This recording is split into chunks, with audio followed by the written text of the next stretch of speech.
بسم الله الرحمن الرحيم. أحفاد وأبناء وأحباب وفلذات فلذات فلذات أجداد مجد يعقوب وابن نفيس، السلام عليكم ورحمة الله وبركاته.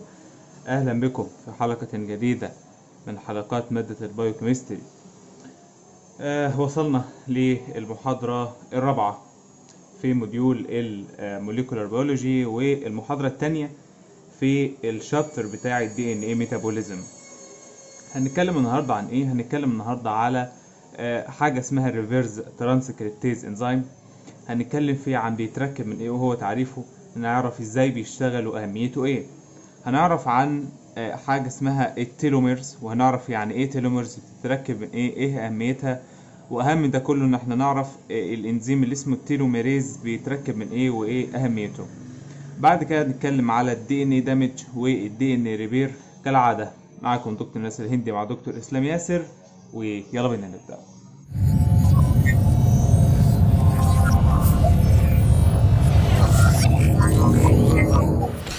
نركز مع بعض بقى في المحاضرة دي، عشان المحاضرة دي عاوزة منك كده تفتح دماغ، عاوزة منك تفتح دماغ.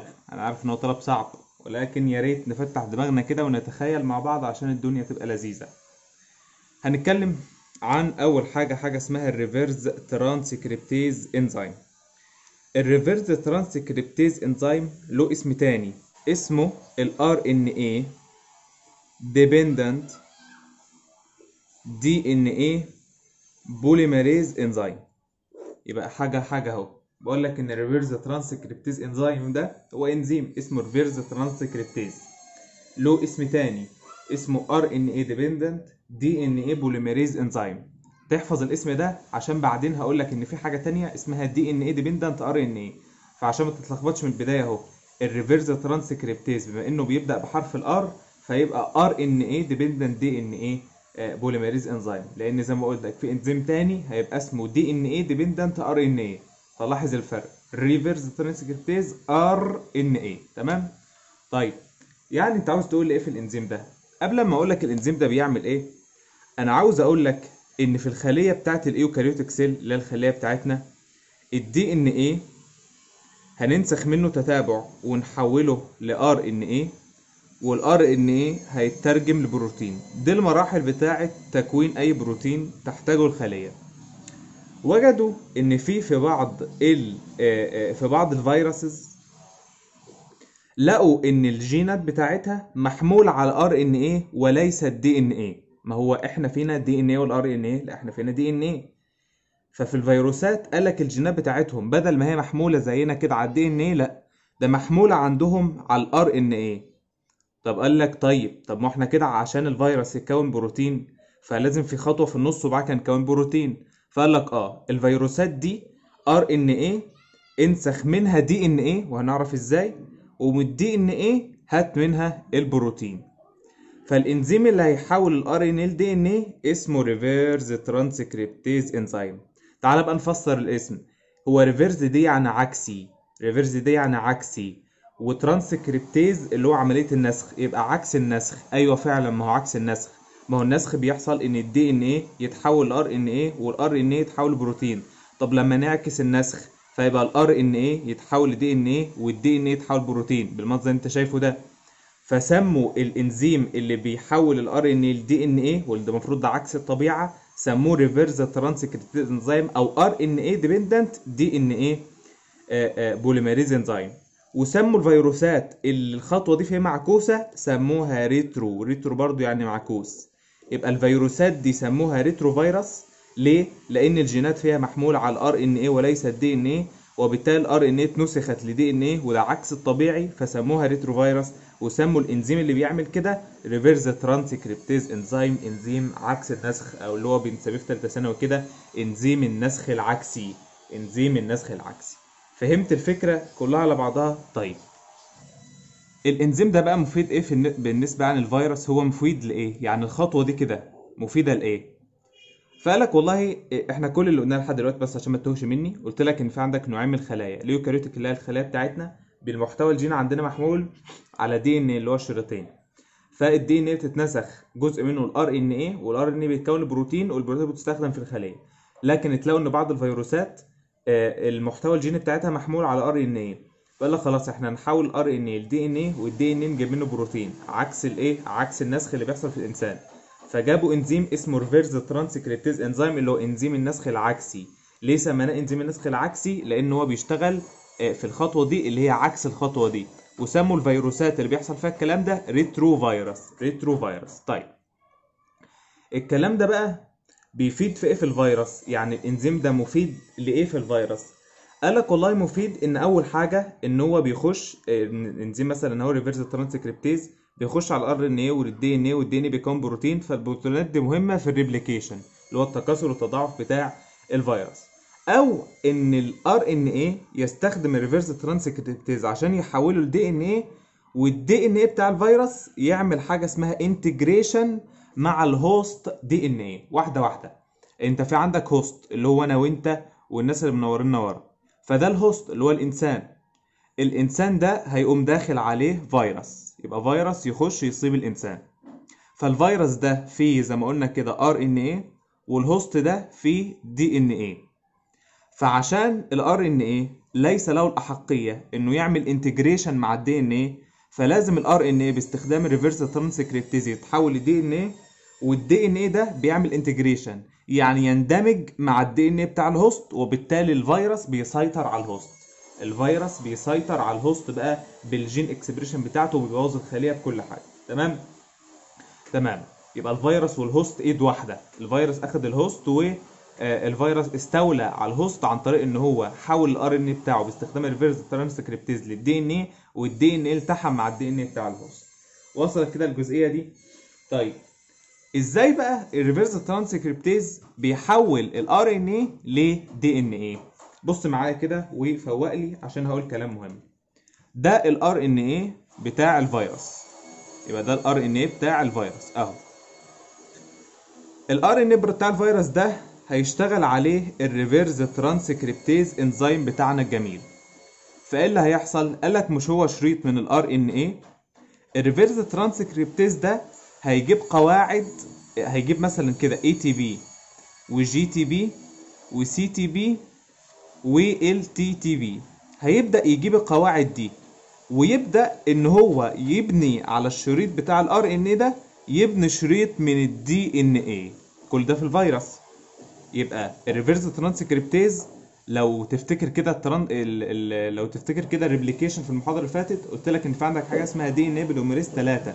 ده كان بياخد شريط من الدي ان اي بيبني عليه شريط تاني.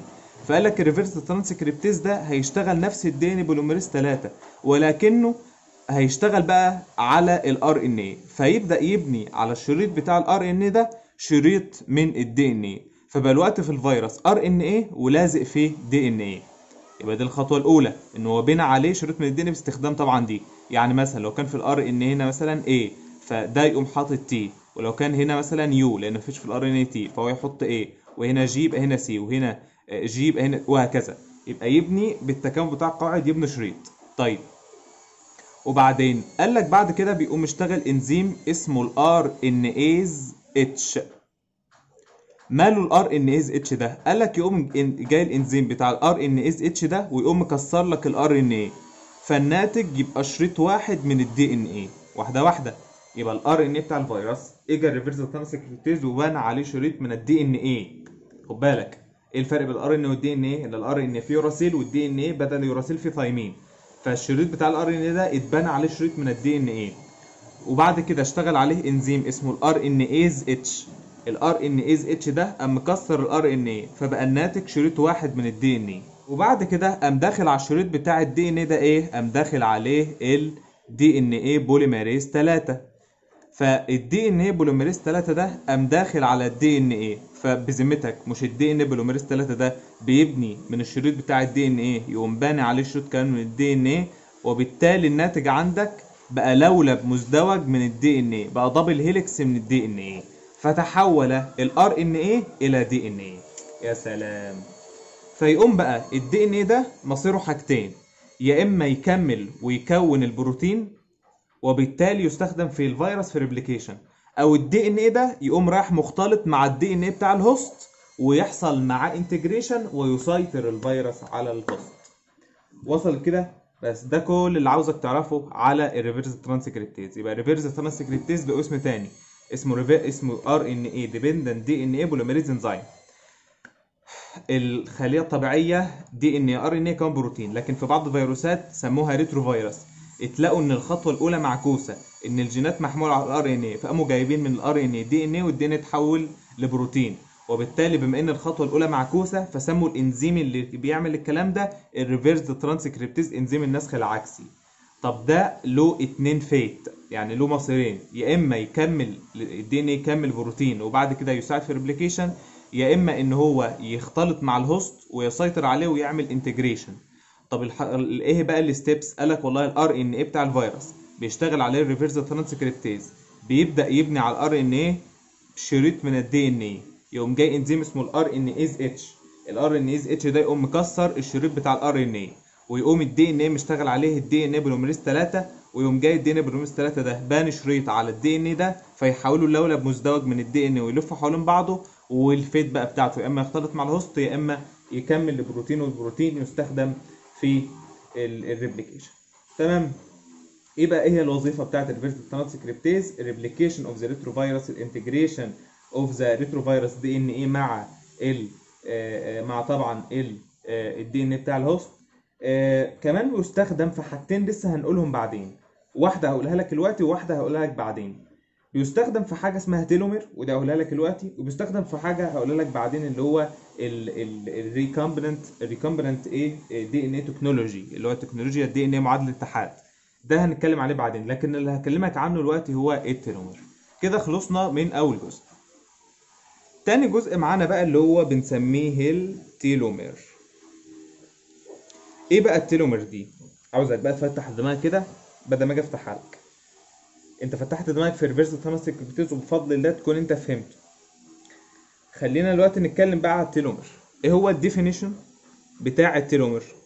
فقال لك والله التيلومير هي عباره عن نيوكليو بروتين بتتكون من دي ان ايه زائد بروتين، موجوده at the end of the linear chromosome. واحده واحده.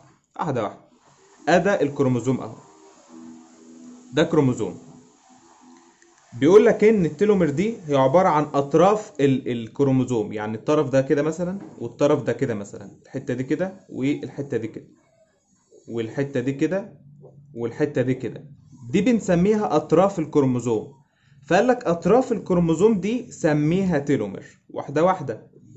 فبيقول لك في بدايه التعريف ان هي كومبوزد اوف نيوكليو بروتين، يعني بيتكون من حاجتين دي ان ايه زائد بروتين. يبقى التركيب بتاع التيلومير بيتكون من دي ان ايه، شريط من الدي ان ايه، وملفوف حواليه مجموعه من البروتينات موجوده في طرف الكروموزوم. طب السؤال هنا يجي يقول لي بما ان التيلومير دي بتتكون من دي ان ايه وبروتين، هل الدي ان ايه او القواعد دي بتدي بعد كده جينات؟ يعني هل القواعد اللي موجوده على الدي ان ايه هتتنسخ لار ان ايه وبعد كده تتنسخ للبروتينات؟ قال لك نو، اتس نون كودنج. يعني ايه نون كودنج؟ قال لك يعني القواعد اللي من الدي ان ايه اللي بتكون التيلومير دي مش وظيفتها خالص ان هي تحمل جينات، مش وظيفتها خالص ان هي تتنسخ لار ان ايه وتكون بروتينات، انما هي نون كودنج. طيب مش انت بتقول ان هي من الدي ان ايه؟ طيب هل في مثلا تتابع مثلا مشهور قوي في التيلومير دي؟ ما هو شريط من الدي ان ايه فبيكون قواعد A والتي والسي والجي وهكذا. فقال لك هل بقى في قواعد من دول متتابعه كده كتير موجوده في التتابع بتاع الدي ان ده؟ قال لك عندك حاجه بنسميها التاج. فقال لك والله التاج ده هو عباره عن 2 تي واحده A و3 جي. التتابع بتاع التاج ده بتلاقيه كل شويه، يعني مثلا هتلاقي التاج الاولاني اهو تاج، وبعد كده بعد فتره تلاقيه اتكرر تاني اهو تاج، وبعد كده تلاقيه اتكرر تاني تاج اهو. فهمت يعني ايه؟ يبقى الوقت التلومر هي اطراف الكروموزوم التي لا تنسخ لبروتينات ولا يحمل عليها جينات، التي تتكون من دي ان ايه زائد بروتين. هذا الدي ان ايه ليس وظيفته خالص انه يكون بروتين. اشهر تتابع موجود في الدي ان ايه ده هو التاج TTA GGG، وخد بالك من التتابع ده عشان بيجي في الامتحان. طيب وبعدين قال لك يبقى كده اتكلمنا على الديفينيشن والستراكشر وموجود فين، نتكلم بعد كده على الفانكشن. ايه هي وظيفته؟ قالك بص، مش انت بتقول ان هو ما بيخشش في تكوين البروتينات ولا الجينات، يبقى اكيد له وظيفة تانية. ايه هي؟ قالك والله هذا وظيفته بالعربي كده، وبعد كده هصيغلك بالانجليزي. قالك بينظم الكروموسومات وبيضحي بنفسه عشان الكروموزوم يعيش. الله الله، ايه الكلام ده؟ يبقى ايه وظيفة التيلومير؟ قالك بينظم الكروموزوم وبيضحي بنفسه عشان الكروموزوم يعيش. طب نمسك اول حاجة، ينظم الكروموزوم يعني بيعمل اورجانيزيشن للسيل. ازاي؟ قالك بما انه موجود كده في نهايات الكروموزوم، فبيمنع، هو طبعا غير لاصق، اطراف الكروموسوم المفروض تبقى لاصقه، بس والتيلومير ده غير لاصق، ماده غير لازقه، وبالتالي بيمنع ان الكروموسومات تخش في بعضها. ما انت عندك 46 كروموسوم قاعدين، فممكن ان ال 46 كروموسوم دول يلزقوا في بعض، فالتيلومير ده بيحمي الكروموسومات ان هي تلزق في بعضها. يبقى اول حاجه بينظم الكروموسومات. تاني حاجه بيضحي بنفسه عشان الكروموسوم يعيش. انا اقول لك على حاجه، الوقت انت عندك الدي ان ايه، فاشهر حاجه تتعمل في الدي ان ايه انه يحصل له ريبليكيشن، ان هو يتضاعف. يعني الدي ان ايه قلنا نخلي البيضه بيضتين، فالدي ان ايه يبقى نسختين. فالريبليكيشن ده بيحصل، قالك الكروموسومات دي او الشرايط يعني او التتابعات دي بتبدا ان هي تتكسر. يبقى اطراف الكروموسومات، اطراف الدي ان ايه وهو بيحصل ريبليكيشن، اطراف الكلام ده بتتكسر. طب ما انا لو كسرت، ما انا لو قعدت اكسر دلوقتي في الاطراف بتاعت الكروموسوم، ما انا هقص معايا جينات طبعا بافتراض ان مفيش تيلومير. فانا لو قعدت اقص مثلا، ما هو يحصل ريبليكيشن في الكروموسومات دي قاعده تتقص، فوانا قاعد اقص كده ممكن الطش جين معين اقوم قصه وما عملوش ريبليكيشن، فيحصل في الجسم نقص في الجين ده ونقص في البروتين ده، فالانسان يبقى عنده نقص في حاجه. فقالك عشان كده ربنا خلق التيلومير دي. فالتيلومير ساعه لما تيجي الريبليكيشن يحصل، وساعه لما يجي الكروموسوم يقصر، بيضحي بنفسه وهو اللي يتكسر عشان الجين وعشان الدي ان ايه وعشان الكروموسوم ما يحصلوش حاجه. فهمت كده الوظيفه؟ يبقى اول وظيفه بيحمي ان الاتنين يلتصقوا ببعض، ان يعني الكروموسومين يلتصقوا ببعض. تاني حاجه ان بيحصل ريبليكيشن، الكروموسوم بيتقص، فبدل ما نطير جينات، لا، ده احنا بدل ما نطير جينات احنا نطير التيلومير بيضحي بنفسه ولا ان الجين يتمس باذى. تمام كده يا بطل؟ قلت لك ان هي اطراف الكروموسومات. ايه الاطراف دي بتتكون من ايه؟ دي ان ايه وبروتين.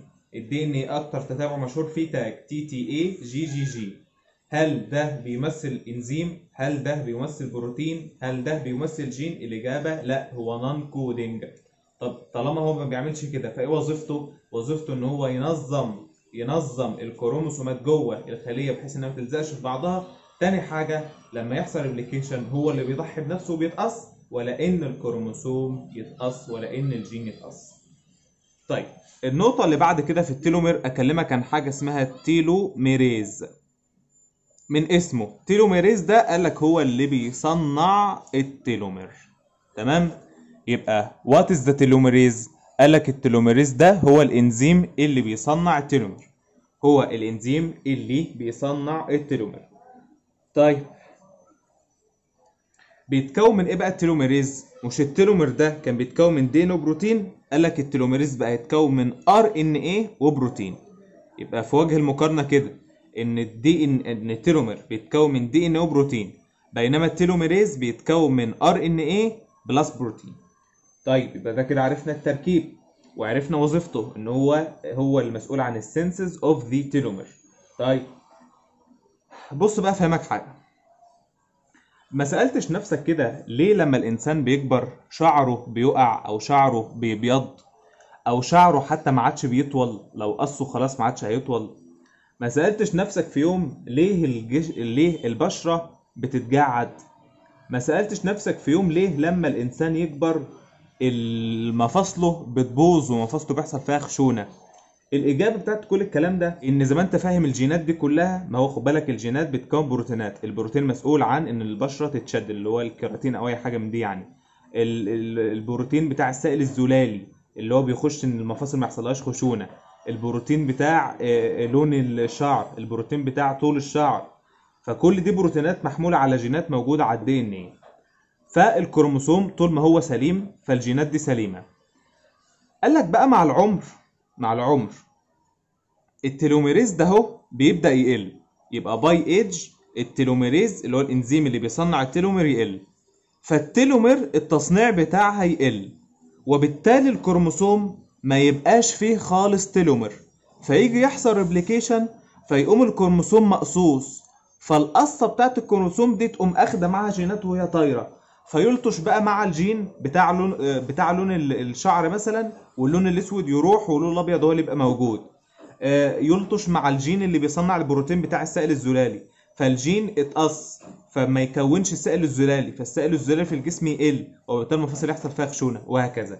يبقى التلوميريز ده قلته بتفسر عمليه الايجنينج اللي هي بتاعه عمليه التسنن. ليه لما الانسان بيكبر بيحصل كل الكلام ده؟ هقول تاني، لان التلوميريز يقل فالتلومير يقل، فلما يحصل ريبليكيشن الكروموسوم بيتقص لان مفيش تلومير يحميه، فالكروموسوم بيتقص فالجينات بتتقص، فالجينات تقل فالبروتينات تقل، فيحصل امراض اللي انت بتشوفها في يعني الناس الكبار دول. تمام كده يا بطل؟ طب على العكس تماما بقى، لو انت كان عندك مثلا خليه حصل لا قدر الله فيها كانسر، فالكانسر قلت لك ان الخليه بتصنع دي ان كتير، بتصنع بروتين، خليه عاليه النشاط، فيبقى التلوميريز فيها كتير، لان طالما الدي ان ايه كتير والريبليكيشن كتير فعاوزين تلومير كتير، فيبقى في عندي تلوميريز كتير. جميل. طيب هنفتح بقى دماغنا مع بعض عشان اقول لك الوظيفه الاهم للتلوميريز. توكلنا على الله، قال كلامنا خف عليهم يا رب. بسم الله. يا ساتر. اتفقنا المره اللي فاتت ان لو انت في عندك لولب مزدوج، تاني هيقول لي لولب مزدوج، عندك لولب مزدوج ليش دلع، عاوزين نخلي البيضه بالطين. اول حاجه نفك الالتفاف اهو، بعد كده نبدا نكسر الروابط دي فيتكون عنده شريطين منفردين. الشريطين المنفردين دول هبدا ابني عليهم، لو مثلا ده كان 5-3 وده من 5-3، هبدا ابني على كل شريط تاني، فيبقى ده من 5-3 وده من 5-3. فقلت لك لو مثلا ده هو اتجاه بتاع الريبليكيشن فورك، فاللي ماشي والانزيمات ما بتشتغلش الا في الناحيه من 5-3، يعني كده او كده، فالسلسله اللي هتتبنى في اتجاه ريبليكيشن فورك هسميها ليدنج ستريند، والسلسله اللي هتتبنى في عكس الريبليكيشن فورك هسميها لاجنج ستريند. صح كده الكلام؟ امسك لي بقى اللاجنج ستريند ده وهاتهولي، مش انا قلت لك لما تيجي تكون اللاجنج ستريند وليكن ده من 5-3 فاللي هيتبنى من 3-5، قلت لك مش هيعرف يبني، لازم هتوقفه الجان لانه ماشي عكس الاتجاه، فهيبدا انه يكون قطع، ادي مثلا قطعه من الار ان برايمر وبعد كده يقوم مكملها دي ان ايه، او يبقى ده ار ان برايمر وده دي ان ايه، وبعد كده يسيب مسافه اللي هي اللجنه، وبعد كده يقوم جاي الار ان برايمر ويبني بعده دي ان ايه، وبعد كده توقفه اللجنه فيمشي.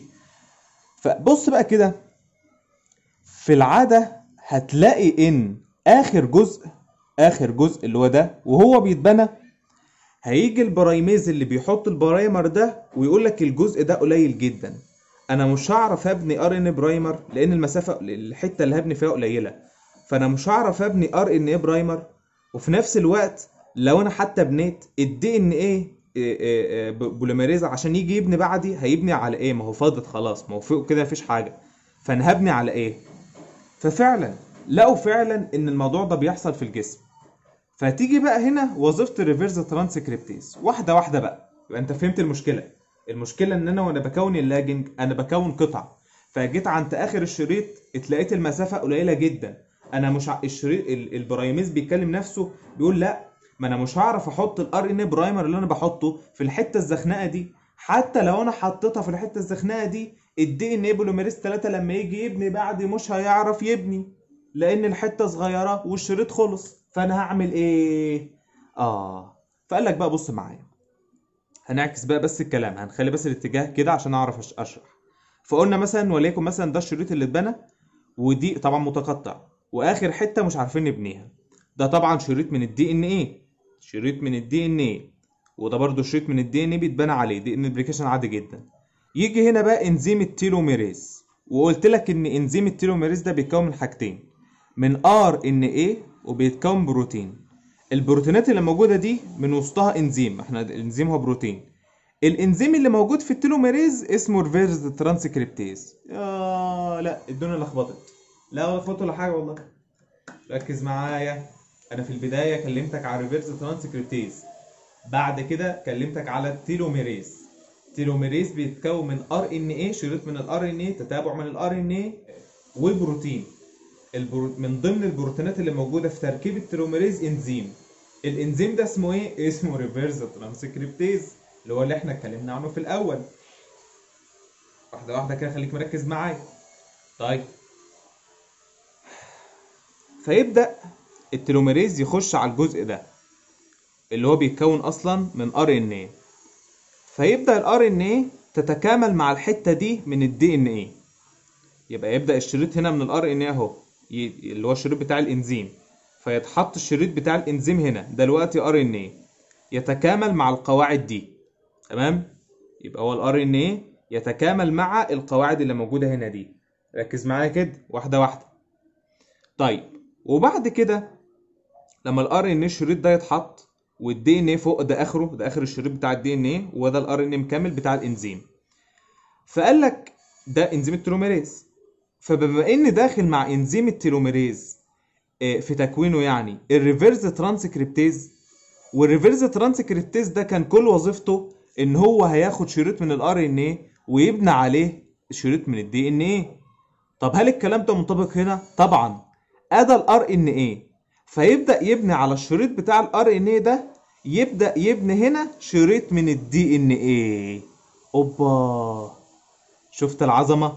يبقى تاني اللاجنج وهو بيتبنى، طبعا الليدنج هيتبنى مفيش اي مشاكل لحد الاخر، لكن اللاجنج وهو بيتبنى، البرايميز يقول لك انا مش هعرف احط البرايمر بتاعي في الحته الزخنقه دي، وسع لي الحته وانا خدامك. اقول له حاضر. فيجي التيلوميريز، انزيم التيلوميريز بيتكون من ار ان اي وريفيرس ترانسكريبتيز، يقوم داخل بشقين ويساعد. الار ان اي يتكامل مع شريط الدي ان اي على حسب قاعده التزاوج، الاي مع اليو. هو طبعا ما انت فاهم ان قاعده التزاوج اي مع التي، ولكن بما ان الار ان اي مفيش فيه تي وفي يو، فيبقى الاي مع اليو والجي مع السي، فيبدا يتكامل اول طرف بس من الار ان اي، واخر طرف يعني من الدي ان، الحته دي اللي هي الحته دي كده، اللي هو اخر طرف، تبدا تتكامل مع الار ان اي ده. طيب، فيبدا بعد كده تيجي وظيفه الريفيرس ترانسكريبتيز. هذا الريفيرس ترانسكريبتيز بكل اللي بيعمله ان بيبني على شريط من الار ان اي اللي هو ده، بيبني عليه شريط من الدي ان اي. فبالفعل الخطوه بقى اللي بعد كده ان ده الشريط اهو، وده الدي ان اي، وده الار ان اي. بدا الريفيرس ترانسكريبتيز يبني على الشريط بتاع الار ان اي ده شريط من الدي ان اي ويتكامل معاه. فبدا الدي ان اي الحته القصيره اللي في الطرف بدات تطول، والشريط قاعد يطول لحد ما وصل للطول اللي بقى، لو مثلا هنا بقى خلاص الطرف اهو، وده اللاجنج هو زي ما هو اهو. فيجي بقى البرايميز يقوم قال لك لا ده انا هحط الار ان برايمر بتاعي عادي، فهحط الار ان برايمر، وبعد كده يجي الدي ان بوليميريز 3 يقوم مكملها وهكذا. وبعد كده ايه اللي يحصل؟ عادي بقى يقوم الريفيرس ترانسكريبتيز ماشي خالص، شكرا يا عم الحاج كده، يمشي ويمشي التلوميريز من الموضوع. وبعد كده يحصل بقى ونكمل خطوات عاديه، يقوم جاي البوليميريز 1 يقوم شايل الحته بتاعت البرايمر دي ويقوم حاطط بدلها دي ان ايه، وبعد كده تقوم متكامله الحته دي، واللي بيربط الحته دي مين؟ اللايجيز، وهكذا، اللي هو الخطوات العاديه يعني بتاعت الابلكيشن اللي قلت لك قبل كده. يبقى الموضوع تاني باختصار، تيلوميريز بيتكون من ار ان اي وريفيرس ترانسكريبتيز. ار ان اي دخل على الحته اللي الدي ان اي واقف فيها، بس لك هقوم اتنطط لك الوقت. الدي ان اي حته صغيره، الدي ان اي الشريط اللي بنبني عليه، يعني اهو، ما هو الشريط اهو، شريط حته صغيره اهو، وده الشريط اللي بنبني، وده فاضل حته. فيجي البراميز يقول لك يعني انا هحط البرامج بتاعي هنا، طب والدي ان اي بوليميريز هيمشي ايه؟ يعني هيكون ايه بعدي؟ ما هو ده اخر الشريط. فطول الحته دي عشان اعرف اخد راحتي، والريفرس والدي ان اي بوليميريز 3 يجي يبني براحته. فيجي التيلوميريز ده بالشقينه، ار ان اي يمسك هنا اهو بالمنظر ده، فبقى الار ان اي اطول من الحته بتاعه الطرف بتاع الدي ان اي كده. فيبدا الار ان ترانسكريبتيز يقوم ماشي يقوم باني طبعا من الار ان اي يبني هيكمل بقى 10 رده، يقوم مكمل دي ان اي دي ان اي دي ان اي. وبعد كده الار ان اي اللي بناها او يعني يخرج الانزيم كله بالار ان اي بتاعته، تمشي تخرج، والريفرس انتجريسيد يمشي يخرج، فيبقى عندك الناتج ان في عندك شريط طويل عريض كده من الدي ان اي. فيبدا بقى الار ان برايمر يبدا يبني حته، وبعد كده يجي الدين بروز 3 يكمل، وبعد كده اللايجيز يجي يربط، والدين بروز 1 يجي يشيل ار ان ويحط بدلها دي ان ايه، وبالتالي الاثنين يتكاملوا ببعض كده وينتهي التكوين بتاع اللاجنج ستريند. وصلت يا بطل؟ فدي كده فايده التيلوميريز، وزي ما وعدتك دي كانت اخر حته في التيلومير واخر حته في الجزء الثاني من محاضره النهارده. ايه الجزء الاخير؟ شوف قلت لك كام محاضره لذيذه جميله مفيش فيها اي صعوبه. ايه الجزء الاخير؟ هو الخاص بالدي ان اي دامج اند دي ان اي ريبير. في البدايه بيقول لك يعني ايه دي ان اي دامج. طبعا الدي ان اي دامج هو بيقول لك ان هو كده alteration in the chemical structure للدي ان اي، يعني هو التغيير في تركيب الار ان اي، ما هو تدمير حاجه انك تغير في شكلها. فقال لك مثلا مثال مثلا ان مثلا قاعده تمشي، مش عارف قاعده تتزاد، شريط يتكسر، كل الكلام ده تغيير في التركيب بتاع الدي ان اي. الدي ان اي ريبير بقى عكس الكلام، هو الاصلاح بتاع الدي ان اي دامج. يبقى ريبير هو الاصلاح بتاع الدامج. الريبير ده بقى مهم جدا للجينيتك انفورميشن. ما انا قلت لك ان لو دي ان اي جرى له حاجه فده بيأثر على الجينات اللي بينسخها، والجينات تقل والانسان يحصل يبقى عنده نقص في البروتينات دي او في الجينات دي. وبالتالي لو حصل مشكله في الدي ان اي دامج وما حصلهاش ريبير ده ينتج عنه مشاكل زي الكانسر وزي الابوبتوزيس والحاجات اللي هنعرفها كمان شويه. يبقى الدامج والريبير بيحصلوا في جسم الانسان باستمرار، يعني الدامج بيحصل طبيعي والريبير بيبقى بيصلحه طبيعي. اللي مش طبيعي بقى ان الريبير ما يحصلش في الجسم، او ان الدامج يكون زياده، يعني حاجه خارجه عن طاقه الجسم الاخر. تمام؟ لكن الحاجات العاديه اللي بيحصل لها دامج وبعد كده بيحصل لها ريبير على طول في الجسم ذات نفسه. طيب ايه بقى هي الاسباب اللي بتؤدي الى الدي ان اي دامج؟ زي ما انت شايف كده طبعا بتنقسم طبعا الاسباب الى يعني نوعين من الاسباب. نوع بسميه اندوجينوس، سبب داخلي، ونوع بسميه اكزوجينوس. السبب الداخلي اول سبب مثلا ان يتكون جوه الخليه فري راديكال فتقوم مكسره، او يحصل مشاكل في الريبليكيشن. بص هعرفك بعدين كده لما تكبر ان دلوقتي اي ريبليكيشن، بعد ما يحصل ريبليكيشن ويتكون عندك شريطين ويتكون عندك يعني نسختين كده من الدي ان ايه، بيخشوا على حاجه اسمها البروف ريدنج. ماله البروف ريدنج ده؟ قال لك عامله كده شبه المراقبه، لجنه مراقبه بتراقب على الدي ان ايه ده. تمام؟ الدنيا تمام. فلو حصل مشكله في البروف ريدنج، فبالتالي الار ان اللي اتنتج او الدي ان اللي اتنتج عفوا مش هتلاقي حاجه تراقب عليها، فتبدا ان هي تستهبل، ما عادش في مراقبه، فيبدا ان هي تستهبل وتكون حاجات غلط فيحصل دي ان دامج. فيبقى الاسباب اللي جوه الخليه او الاسباب اللي من جوه الخليه اللي بتسبب دي ان دامج، اول حاجه ان الريبليكيشن يهرب من البروف ريدنج او البروف ريدنج تختفي يعني.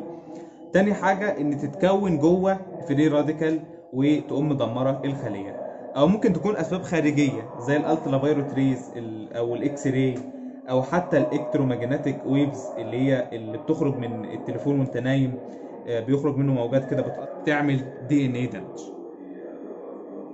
الدي ان اي دامج ما هو لما حاجه تتكسر فيا اما يجرى لها حاجه من الاثنين، يا اما تفضل مكسوره زي ما هي، يا اما تتصلح. يبقى اي حاجه بتتكسر يحصل لها حاجه من الاثنين، تتصلح او تفضل زي ما هي مكسوره. فالدي ان اي دامج لما يتصلح فكده تمام، لكن لو فضل زي ما هي مكسوره يعمل بقى امراض زي الكانسر والابوبتوز اللي هو موت الخليه، ويحصل جينيتك ديس اوردر اللي هو اختلال في الجينات وهكذا. تمام؟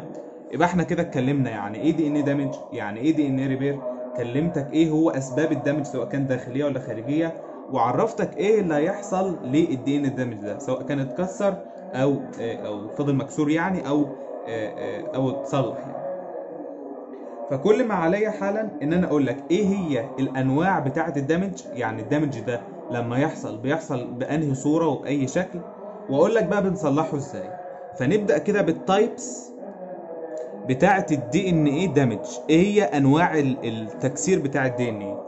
قال لك ده بنقسمه الى سنجل بيز التريشن دي يعني تغيير، يعني دامج حصل في قاعده واحده اللي هو نيوكليتيده واحده او قاعده نيتروجينيه واحده، او خطأ حصل في 2 بيز فبنسميه 2 بيز التريشن، او النوع الثالث ان يحصل تشين بريك. يعني ايه تشين بريك؟ يعني الدي ان ايه يتكسر. او رابع حاجه يحصل حاجه اسمها كروس لينكج. تعالى كده نفصل واحده واحده. فقال لك السنجل بيز التريشن ده في منه 3 انواع، 3 انواع من الاخطاء اللي بتحصل في القاعده الواحده. ممكن يحصل حاجه اسمها دي بيورينيشن، دي يعني نزع، وبيورينيشن بيورين اللي هو قاعده البيورين اللي هم كانوا الاثنين بتوع الاي وبتوع الجي. فقال لك يبقى اول نوع من الخلل اللي بيحصل في الدي ان ايه في القاعده الواحده ان قاعده تتشال، بيورين قاعده نيتروجينيه تتشال، فدي بنسميها مثال عليها يعني دي بيورينيشن. دي بيورينيشن نزع القواعد النيتروجينيه اللي هي البيورين. او يحصل حاجه اسمها دي امينيشن. دي امينيشن يعني نزع الامين. وهنا هفهمك حاجه. انت عندك السيتوزين اللي هو السيتوزين اللي بيخش عادي اللي هو القاعده النيتروجينيه العاديه. قاعدة السيتوزين دي مشابهة تماما لقاعدة اليوراسيل. يبقى السيتوزين مشابهة تماما لقاعدة اليوراسيل، بس السيتوزين دي زايدة عن اليوراسيل مجموعة الأمين. فلو حصل أي مشكلة في الدي ان ايه وحصل دي امينيشن يعني القاعدة بتاعت الأمين دي اتشالت، فيتحول السيتوزين ليوراسيل. ما احنا قلنا هما شبه بعض، لكن السيتوزين زايد ال NH2، فلما ال NH2 دي تتشال فالسيتوزين يتحول لايه؟ فالسيتوزين يتحول ليوراسيل. يبقى الدي امينيشن سيتوزين يتحول ليوراسيل. وبرده نفس الكلام الادينين مشابه مع الهايبوزنزين، بس الفرق ان الادينين زائد NH2، فلو حصل دي امينيشن واتشالت ال NH2 يتحول الادينين لهايبوزنزين. فيبقى كده السنجل بيز التريشن ان القاعده النيتروجينيه اول حاجه اتشالت، تاني حاجه اتحولت من قاعده لقاعده، وده برضه يعمل مشاكل. او بقى ما يكونش التغيير على مستوى القاعده النيتروجينيه بس، ده بيكون على مستوى النيوكليوتيده ذات نفسها، فالنيوكليوتيده كامله تتشال او نيوكليوتيده كامله تتحط زياده. فاهمني؟ فدي انواع الدمج اللي ممكن تحصل في القاعده الواحده. الدمج اللي بيحصل بقى في قاعدتين قال لك والله عليه مثال حاجه اسمها ثايمين دايمر. حاجه اسمها ثايمين دايمر. واحده واحده. فقال لك ممكن يحصل نوع من انواع الدمج وتلاقي الثايمين دي عملت رابطه مع الثايمين دي، رابطه تساهميه، فتكون مركب مفروض ما كانش يتكون. وبما ان المركب ده بيتكون من 2 ثايمين فسموه ثايمين دايمر. وصلت كده؟ يبقى ثايمين دايمر هي عباره عن ان 2 ثايمين لزقوا في بعض عن طريق الخطا، فسموا النوع الخطا ده ثايمين دايمر. طب التشين بريك سهله، ان الرابطه ان يعني اللولب المزدوج ده يتكسر يتفصل عن بعضه. طب الكروس لينكج قال لك مش احنا اتفقنا ان الاي لو في الشريط مثلا ده هترتبط مع التي في الشريط ده، والجي هترتبط مع السي، والتي هترتبط مع الاي، والسي هترتبط مع الجي. صودف بقى ان حصل ان الاي بدل ما ترتبط مع التي قامت مرتبطه مع السي، فبقى اي سي رابطه اي سي، يبقى هنا سي بدل التي. ومثلا هنا السي بترتبط مع الجي، لا تلاقي هنا ايه، تلاقينا مثلا هنا تي، او تلاقي هنا ايه اي حاجه. فكروس لينجج معناها الربط العكسي، بدل ما الاي يرتبط مع التي لا يرتبط مع السي، وبدل ما الجي يرتبط مع السي لا مثلا يرتبط مع الاي، وهكذا. تمام؟ فدي هي الانواع بتاعه الدمج. ايه بقى هي الانواع بتاعه الريبير؟ ده هنعرفه في النقطه اللي بعد كده. عرفنا بقى ازاي نهدم، وعرفنا ايه انواع الهدم، وازاي بنكسر وازاي بنبوظ. تعالى بقى اعلمك ازاي تصلح. تعالى اكلمك بقى على الدي ان ايه ريبير، ازاي بنصلح الدي ان ايه اللي باظ. احنا دلوقتي بنتكلم على انواع الريبير، فبقول لك يوجد عندك انواع من الريبير. عندك نوع بنسميه اكسيشن ريبير، وعندك نوع بسميه الميس ماتش ريبير، وعندك نوع بتسميه الدبل ستريند دي ان ايه بريك ريبير. طيب اول نوع اللي هو الاكسيشن ريبير. قال لك الاكسيشن ريبير ده هو الريبير اللي بيختص بالضرر اللي حاصل فيه وان ستريند. واحده واحده. الميس ماتش ريبير قال لك هو الاكسيشن ريبير، بس اللي بيحصل في 2 ستريند. يعني الضرر اللي بيحصل في شريط واحد، اي ضرر بقى بانواعه حصل في شريط واحد بنصلحه بحاجه اسمها اكسيشن ريبير. طب افرض الدي ان دامج حصل في الشريطين، فنصلحه بالميس ماتش ريبير. التالت اللي هو دبل ستريند دي ان بريك، ده خاص بالتشين بريك، اللي هو الرابطه تتكسر او يعني الدبل ستريند اتكسر، بنصلحه ازاي؟ يبقى كده انت بدات الدنيا توضح اكتر.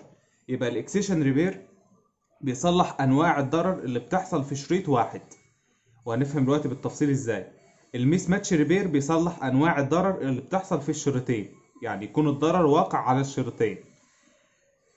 الدبل ستريند دي ان بريك ريبير ده بيصلح اللي اتكسر، يعني بيصلح التشين بريك. لو يعني السلسله او الدبل ستريند اتكسر، يصلحه ازاي؟ بالدبل ستريند دي ان بريك ريبير دي. تمام. طيب نمسك بقى اول حاجه اللي هي الاكسيشن ريبير. قال لك الاكسيشن ريبير الحقيقه عليها مثالين. عليها المثال بتاع الثايمين دايمر اللي احنا لسه قايلينه حالا، وعليها المثال بتاع السيتوزين دي امينيشن. طب هتقول لي انا نسيت، هفكرك حالا. فاكر لما قلت لك ان الخطأ اللي بيحصل في واحدة بس هو كان انواعه 3، الدي بيورينيشن والدي امينيشن؟ قلت لك الدي امينيشن لو كان السيتوزين هو زايد بس على اليوراسيل بي ان اتش، فلو انا عملت دي امينيشن لان اتش 2 فيتحول السيتوزين ليوراسيل، وده خطأ.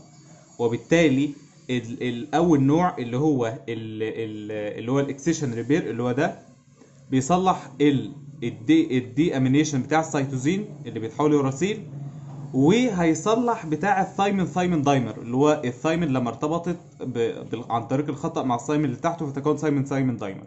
يبقى تاني الاكسيشن بريك بيصلح الثايمين دايمر، وبيصلح الدي امينيشن للسيتوزين. طبعا دي كأمثلة، لكن المبدأ بقى انت هتفهمه معايا. طب بيصلحه ازاي؟ قال لك وليكن مثلا نبدأ كده بالثايمين دايمر، وازاي هيصلح بطريقة الاكسيشن ريبير دي الثايمين دايمر. طيب ادي عندنا دلوقتي الرابطة اهي، او ادي يعني التشين الدبل ستريند، وفينا قواعد متكاملة اهي زي الفل. وهنا الثايمين اللي ماسك مع الثايمين برابطة غير مفهومة المدى، يبقى ده الثايمين اللي ماسك مع الثايمين، ده كده بنسميه ثايمين دايمر. ثايمين لازق مع الثايمين اللي جنبه برابطة خطأ. يبقى أول خطوة هيجي انزيم اسمه الترا فايلوت سبيسيفيك اندو نيوكليز. يبقى أول خطوة إن هيجي انزيم اسمه اليوفي سبيسيفيك اندو نيوكليز. الانزيم ده بدل ما كان الرابطة عاملة كده، هيجي اليوفي سبيسيفيك اندونيكليز ويقوم قاطع هنا، يقوم قاطع الرابطه من هنا ويقوم قاطع الرابطه من هنا، فالناتج عندك بقى كده، وده التكامل اهو. وفي هنا فراغ، وهنا بعد كده هتلاقي هنا التي، وبعد كده هتلاقي هنا التي اللي ماسكين بعض، وهنا فراغ، وهتلاقي هنا بقيه المركب عادي جدا. وصلك كده الفكره؟ وده طبعا كامله ما حصلش اي حاجه. فالفراغات دي بنسميها نك. يبقى هنا نك وهنا نك. يبقى اليوفي سبيسيفيك اندونيوكليز عمل 2 نكس، واحده الاثنين طبعا على جنب الاطراف بتاعه التي، واحده على التي من هنا واحده على التي من هنا. طيب الخطوه الثانيه، قال لك بعد ما حصل كده قام جاي بقى الانزيم اسمه ايه؟ قال لك قام جاي انزيم اسمه اكزو نيوكليز. يبقى في البدايه اجى يوفي سبيسيفيك عمل ال2 نكس على الجانبان بتاع الخطا، المكان اللي حصل فيه الضرر. تاني حاجه الاكزو نيوكليز.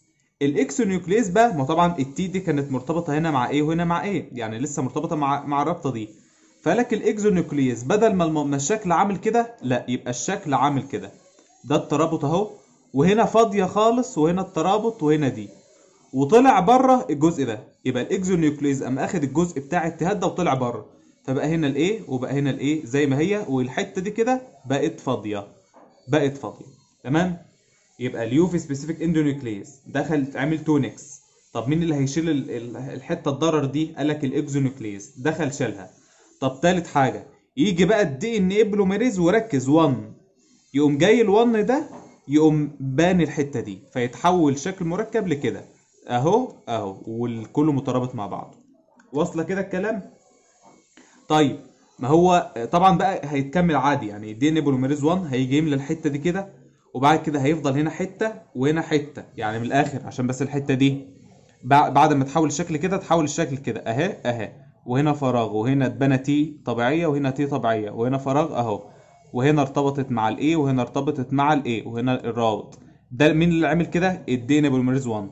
الخطوه الرابعه قام جاي اللايجيز، اجى الانزيم بتاع اللايجيز بقى وقام باني الحته دي كده رابطها، وقام رابط الحته دي كده. وصلت كده الفكره يا بطل؟ يبقى اول نوع اسمه اوكسيشن ريبير، فاول مثال عليه الثايمين دايمر. هيجي يقوم جاي اليوفي سبيسيفيك اندونيوكليز، يقوم شايل الحتتين دول، يقوم عامل نك هنا ونك هنا، فيعمل هنا فراغ. فبعد كده يجي الاكزونيوكليز يقوم شايل الحته دي كلها يطلعها بره، والحته دي فاضيه، فيجي الدي ان بوليميريز 1، وخد بالك 1 مش 3، 1 هيقوم بانيها، وبعد كده يفضل هنا فراغين يقوم بانيها اللايجيز. سهل كده الكلام. طيب طبعا العمليه دي كده بتحصل طبيعيه في الجسم، يعني لو الثايمين بيتكون في الجسم الريبير بيحصل على طول، الجسم بيعملها كده من جواه. لكن في بعض الناس بقى بيبقى عندهم نقص في الانزيم بتاع اليوفي سبيسيفيك اندونيوكليز ده، اللي هو اول انزيم بيعمل الحكايه دي. فلو حصل في الانسان ده الثايمين دايمر حصلت، مش هتلاقي حاجه تصلحها جوه الجسم، فيبدا بقى يحصل مرض. المرض ده مالجنانت، يعني مرض مزمن، بنسميه الزيروديرما بيجمنتوزم. يبقى الزيروديرما بيجمنتوزم هو المرض المزمن الناتج عن نقص الانزيم بتاع اليوفي سبيسيفيك اندونيوكليز. ولما يحصل السايمين دايمر يكون ما يلاقيش حاجه تصلحه، فالسايمين دايمر يعمل ديني دامج، والديني دامج قلت لك لو انت سبت الديني دامج ده ما صلحتوش يقلب بقى بكانسر، ويقلب بالابوبتوزس، ويقلب الكلام ده. المرض ده من ضمن الاعراض بتاعته ان يبدا الجلد بقى يبقى زي ما انت شايف الصوره كده، شايف الجلد متآكل، والجلد محروق، والجلد احمر زاد عن اللزوم، والشمس بتبوظه وبتدهوره. فده بالنسبه طبعا لحته مرض بتاع الزيروديرما، وده اول مثال طبعا على الاكسجين بريك. تاني مثال بقى على حته الاكسيشن ريبير، اللي هي حته السيتوزين دي امينيشن. انا قلت لك الحكايه دي ان هو عباره عن الشريط بيبقى متكامل اهو عادي جدا. فمن ضمن التتابعات ان السي مرتبطه مع الجي بثلاث روابط هيدروجينيه. فوجئ ان السي دي حصل لها دي امينيشن، فتحولت السي دي ليوراسيل، فبقى الشريط عامل كده، هنا يوراسيل مرتبطه مع الجي. طب هو ده كلام؟ هو اليوراسيل بترتبط مع الجي؟ لا، ده المفروض اليوراسيل ترتبط مع الاي اللي هو الادينين، وبالتالي يحصل هنا خطأ. فايه اللي يحصل؟ قال لك اول خطوه نفس بقى الخطوات اللي فاتت بس باختلاف اسم الانزيم. يجي هنا انزيم اسمه الجلايكوزايليز. الانزيم بتاع الجلايكوزايليز ده يقوم برضو عامل كده، يقوم عامل نكس هنا ونكس هنا، فيبقى الموضوع كده هنا اهو، وبعد كده اهو واهو، هنا اليو وهنا الجي، وده الموضوع مكمل عادي جدا اهو. تمام. يقوم جاي تاني انزيم اللي هو الاكزو نيوكليز، يبقى اخد الحته دي كده ويطير بره، فيبقى دي فاضيه ودي فاضيه، وهنا الجي. تالت حاجه يقوم جاي الدي ان ايه بوليميريز 1، ويقوم باني هنا، يقوم حاطط هنا القاعده بتاعت الايه، القاعده بتاعت السي. ورابع حاجه يقوم جاي بقى الانزيم بتاع اللايجيز، ويبدا ان هو يربط دي كده ويربط دي كده، بحيث ان الضرر يعني اللي كان موجود يتصلح. اعتقد كده الامور بقت سهله اهي. تمام. تاني نوع بقى اللي هو بنسميه الميس ماتش ريبير. الحقيقه ان الميس ماتش ريبير هو الاكسيشن ريبير، لكن بيحصل على حاجتين، يعني بيحصل على شريطين. طيب فالمثال طبعا اللي عليه، قال لك المثال اللي عليه هو حته اللي هو الحته بتاعت الكروس لينكج. لما قلت لك ان المفروض الشريطين دول ان الاي يرتبط مع التي والجي يرتبط مع السي اهو. فقال لك فوجئ ان بدل الاي ما يرتبط مع التي، لا تلاقاه مرتبط مع السي، وبدل ما الجي يرتبط مع السي، لا تلاقاه مرتبط مع التي مثل يعني. فحصل هنا مشكله ان التكامل باظ، فالدي ان ايه حصل فيه نوع من انواع الدمج اللي احنا سميناه دلوقتي كروس لينكج، اللي هو ده اهو، اللي هو الكروس لينكج اهو. يبقى الدي امينيشن والثايمين دايمر بيعملها مين او بيصلحها الاكسيشن. حته بقى الكروس لينكج دي بيصلحها مين؟ بيصلحها الميس ماتش ريبير. تمام، حتى ككروس لينكج ميس ماتش. طيب من الاسم يعني باين. تاني نوع بقى زي ما قلنا كده الميس ماتش ريبير. بص بقى معايا وركز، ركز معايا كده. اتفقت معاك المره اللي فاتت ان احنا لما بنجيب 2 دي ان ايه بنجري عليهم بعض التعديلات بعد الريبليكيشن، يعني بنجري عليهم بعض التعديلات اللي هو حته الميثايليشن، ونحط مجموعه ميثايل عليه، والسبب قلت لك ان احنا نقلل من الطفرات. طب ما هو احنا لما كنا بنجيب الاتنين بتوع الاب، او بنجيب يعني الدي ان بتاع الاب والام وبعد كده بنفصلهم من بعض وبعد كده بنبني على كل واحد واحد، فاللي جاي من الاب والام هو اصلا بقى قديم، فهو اصلا كان حاصل له ميثايليشن قبل كده زمان يعني، لان ده الاصل فكان حاصل له ميثايليشن. بينما الشريط التاني ده اللي لسه مكونه لا، ده لسه ما حصلوش ميثايليشن، وبالتالي الشريط بتاع الميثايليشن ده سليم، لكن اللي لسه ده معرض ان يحصل فيه طفرات. فمن انواع الطفرات اللي ممكن فيه حته الميس ماتش ريبير دي. من الاخر كده بس عشان ما تتوهش مني، ده الوقت كان الشريط هنا A وهنا G وهنا C وهنا T، وهنا A وهنا G، وهنا اللي كان في خلل اللي هو T، وهنا ال A مع ال T، فهنا خلل. فهيجي الانزيم يقول لك الله، طب انا دلوقتي انا عاوز اصلح ده، فانهي واحده منهم اللي صح وانهي واحده منهم اللي غلط؟ يعني يا ترى هل الجي دي هي اللي غلط، يعني المفروض هنا تي سليمه وقدامها المفروض تكون ايه بس دي اللي فيها الغلط، ولا الجي دي هي اللي سليمه والتي دي هي اللي المفروض تتغير؟ يعني انا هغير مين فيهم؟ ما انا هغير واحده بس، فانا هغير مين فيهم؟ فالاجابه تيجي بقى ان اللي حاصل في الشريط اللي حصل فيه ميثايليشن فهو ده الشريط الاصلي، هو ده الشريط السليم، والشريط اللي لسه ما حصلش فيه ميثايليشن يبقى هو ده الشريط اللي حصل في الطفره، وهو ده الشريط انك لازم تغير الخطأ اللي فيه. واصل كده؟ فهمت انا بقول لك الكلام ده ليه؟ يبقى الوقت الانزيم هيجي ما هوش عارف انهي واحده فيهم السليمه وانهي واحده فيهم اللي غيرها، فالشريط اللي حاصل فيه ميثايليشن ده السليم، والشريط اللي ما حصلش فيه ميثايليشن ده هو اللي لسه جديد، وده هو اللي لسه فيه حاصل فيه طفرات. طب ايه الخطوات؟ هي نفس الخطوات.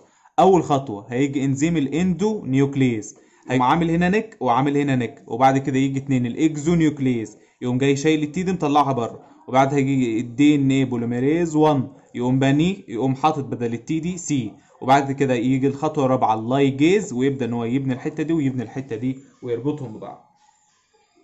وصلت كده ايها البطل الجميل؟ يبقى هي بالظبط للاكسيشن ريبير، بس كل الفرق ان ده الاكسيشن ده كان حاصل على شريط واحد، لكن ده كان حاصل طبعا على 2 ستريند. النوع الرابع من الريبير اللي احنا بنسميه دبل ستريند دي ان اي بريك ريبير، وقلنا ده النوع اللي بيصلح التشين بريك، يعني لو الدبل ستريند اهو اتكسر اهو، دبل ستريند اتقسم نصين، حصل حاجه اسمها التشين بريك، فاللي هيصلح النوع ده من الدمج الحاجه بنسميها دبل ستريند دي ان اي بريكس. طيب طبعا ايه الحاجات اللي بتسبب ان الرابطه تتكسر او ان يعني الدي ان ده يتكسر؟ طبعا اكيد اول حاجه تبقى الفري راديكال، كمان الايونايزنج راديشن الاشعاعات وكده وهكذا يعني. طب ازاي بقى بيتصلح؟ قال لك والله انت في عندك النوع بتاع الدبل ستريند بيندنج دي ان اي بروتين ده او ريبير، قال لك ده في منه نوعين، يبقى ده في منه نوعين من التصليح، الاثنين هماهم يعني الاثنين هو نفس الحاجه، بس هو الانواع بتاعته باختلاف التوقيت. يعني احنا بنقسم النوع ده من الريبير اللي هو الدبل ستريند دي ان اي بريك ريبير، بنقسم النوع ده باعتبار الوقت اللي بيحصل فيه الريبير لنوعين. النوع الاولاني بيحصل للخليه لو حصل فيها الضرر وهي في مرحله الجي 0 فيز او مرحله الجي 1 فيز، والنوع الثاني بيحصل لو هي في الجي 2 او في الاس او في الام اللي هي الميتوزس. ما انا قلت لك ان اي خليه في الدنيا ليها حاجه اسمها سيل سايكل، بتبدا من الجي 0 وبعد كده بتقوم بعد كده جي 1 وبعد كده الاس فيز وبعد كده يجي الميتوزس بقى، وبعد كده اسف الجي 2 وبعد كده الايه وبعد كده الميتوزس، فدي السيل سايكل. فلو حصلت في الجي 0 والجي 1، يعني لو حصل الدمج في الجي 0 والجي 1 هيبقى اللي بيصلحها النوع الاول اللي انا هقول لك اسمه كمان شويه، ولو حصل الضرر في الثلاث مراحل التانيين هيصلحها النوع التاني، لكن هما الاتنين نفس الميكانيزم ونفس كل حاجه، اختلاف بس الاسامي. فقال لك اللي هيصلحها في الجي 0 واللي هيصلحها طبعا في الجي 1 دي حاجه اسمها النون هومولوجوس دي ان ايه اند جويننج ريبير. يا نهار اسود. يبقى لو الدمج حصل في الجي 0 جي 1 فيز هيصلحوا نوع من انواع الدبل ستريند دي ان ايه بريك ريبير ده اللي هو بنسميه نون هومولوجوس دي ان ايه اند جويننج ريبير. ولو حصل دي لا، ده هيحصل بحاجه اسمها اتش ار. الاتش ار ده اللي هو الهومولوجوس الهومولوجوس ريكومبينيشن. يبقى تاني، لو الدمج حصل في الجي 0 1 فيز الجي 0 والجي 1 فيز هيصلحها، او الطريقه بتاعت التصليح هيبقى اسمها نون هومولوجوس دي ان ايه اند جويننج ريبير. ولو حصل في بقيه المراحل يبقى النوع ده من الاصلاح هنسميه الهومولوجوس ريبير. تعالى بقى اقول لك ايه الخطوات. طبعا الخطوات بقى في الاثنين واحد، يعني ما تقعدش تسالني بقى ده ايه وده ايه، هما الاثنين هما شبه بعض بالظبط، اختلاف بسيط كده مش عليك ولا عاوزك تعرفه، تبقى عارف لي بس ان ده بيتم امتى وده بيتم لما تكون الضرر حاصل في الخليه وهي في انهي مرحله. فاول خطوه من الحكايه دي كلها، ابطال عندي حاجتين، بروتين اسمه كيو بروتين وبروتين اسمه دي ان ايه ديبندنت بروتين كاينيز. البروتينين اللي هيكونوا عندي ايه بقى اللي بيحصل؟ فقال لك في البدايه ادى الشريطين اللي منفصلين عن بعض اهم بيبقوا ملتفين حوالين بعضهم، يعني المفروض ان دول يعني لولب مزدوج، فبيبدا يمسك فيهم الكيو والدي ان ايه مع بعض، يبقى يمسك فيهم الكيو ويمسك فيهم الدي ان ايه ديبندنت بروتين كاينيز دول مع بعض. تمام. يبقى اول خطوه ان هو مسكه، يبقى اول خطوه ان هو بيمسكه اللي هو يعمل بيندنج يعني. تاني خطوه قال لك دول بيعمل ابروكسيميشن. يعني ايه؟ قال لك يعني بيقرب الطرفين من دول من بعض، يبقى ده الوقت بيقربوا كده واللي تحته ده بيقربوا كده بالمنظر اللي انت شايفه. ايوه بالمنظر اللي انت شايفه، بيقربوا قوي من بعض كده بحيث ان هو يكونوا الاطراف بتاعتهم فوق بعض، وبيبداوا بعد كده ان هم يقربوا من بعض. طيب فانا قلت لك ان دول المفروض ان هم لولب مزدوج، فلو احنا جينا نربطهم كده ببعض مش هيشتغلوا. بعد كده يقوم جاي بقى الانزيم بتاع الهيليكيز. الهيليكيز ده من اسمه، او يعني زي ما انت فاكر يعني يقوم مكسر الايه، يقوم مكسر الالتفاف ده ويكسر بعض الروابط اللي موجوده هنا. يبقى كل اللي حصل انه هو كسر بعض الروابط اللي موجوده هنا بحيث الاتنين يعرفوا يتحطوا ببعض. يبقى اللولب المزدوج اتكسر كده الروابط عشان يعرفوا يرتبطوا ببعض. يبقى ثالث خطوه بعد ما قربناهم بعض جبنا الهيليكيز وفك الالتفاف بتاعهم. رابع خطوة بعد ما جبنا الهيليكيز ايه اللي هيحصل بقى بقاعدة بقى؟ ما هما الاتنين يعني يعتبر يعني هما الاتنين اصلا كانوا لازقين في بعض، فلما اجي اقربهم من بعض فهيرتبطوا ببعض بقاعدة التكامل عادي وطبيعي. عادي وطبيعي. يبقى لما اقربهم من بعض كده وبعد ما كسرتهم، بعد كسرت الروابط هيبدأوا يكونوا روابط ما بينهم وبين بعض بالمنظر ده كده، وبالتالي يبقى الناتج عندي عامل كده، ان الدي ان ايه او الحته اللي فوق ارتبطت مع الحته اللي تحت وتكاملت معاها بوجود طبعا الكيو والدي ان ايه ديبندنت بروتين كاينيز. يبقى رابع خطوه اللي هو حصل لايجيشن، الاتنين لزقوا في بعض وتكاملوا مع بعض. طيب خامس خطوه، قال لك خامس خطوه بقى هيقوم جاي بقى الانزيم بتاع الاكزونيوكليز.